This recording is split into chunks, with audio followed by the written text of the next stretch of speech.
केपी ओलीलाई समातेन भनेर गृहमन्त्रीको राजीनामा माग्ने सुदन गुरुङले अहिले जाँचबुझ आयोगको रिपोर्ट सार्वजनिक गर भनेर भन्न किन सकिरहेका छैनन्। यदि केपी ओली दोषी हुन् भने त ओलीको पक्राउका लागि यो सबैभन्दा सही मौका थियो होला नि त।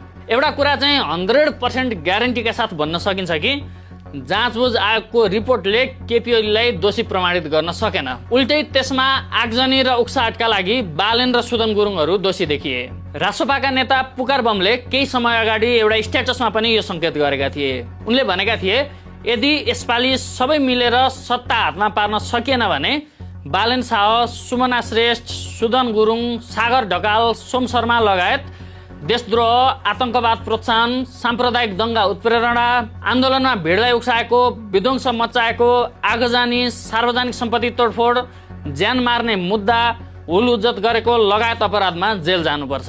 उनीहरूलाई आफ्नो अपराध थाहा छ, तर सत्ता कब्जा गरेर त्यो अपराधबाट मुक्ति पाउन उनीहरू सबै हद पार गर्न तयार भएका छन्।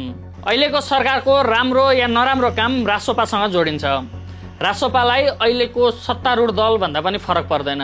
प्रधानमन्त्रीदेखि मन्त्रीसम्म छान्ने क्रममा रासोपा हावी भएको कुरादेखि मन्त्रीबाट राजीनामा दिएकाहरू धमाधम रासोपाबाट चुनाव लड्न गएको कुराले पनि सरकार र रासोपाको सम्बन्ध देखाउँछ।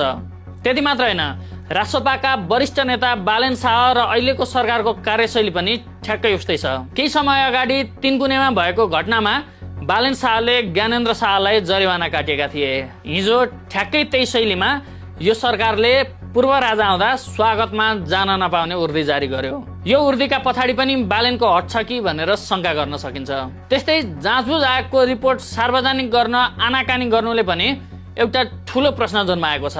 एकपटक सोच्नुहोस् त, केपी ओली निर्दोष भएको र बालेन शाह, सुदन गुरुङहरू दोषी भएको रिपोर्ट आउँदा अब हुने चुनाव कति प्रभावित होला। काठमाडौँमा विभिन्न देशका प्रतिनिधिहरूको बाक्लो आगमन, रासोपा र सरकारका मान्छेहरूसँग उनीहरूको भेटघाट, यी कुराहरूले केही न केही त पाक्दैछ भन्ने स्पष्ट भएको छ।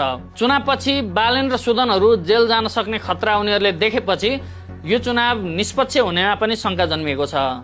फेरि यही बेलामा आएको थाइल्यान्ड र बङ्गलादेशको निर्वाचनमा पपुलिस्टहरूको धुलो काटेको समाचारले हाम्रो निर्वाचनलाई प्रभावित पार्नेवाला छ।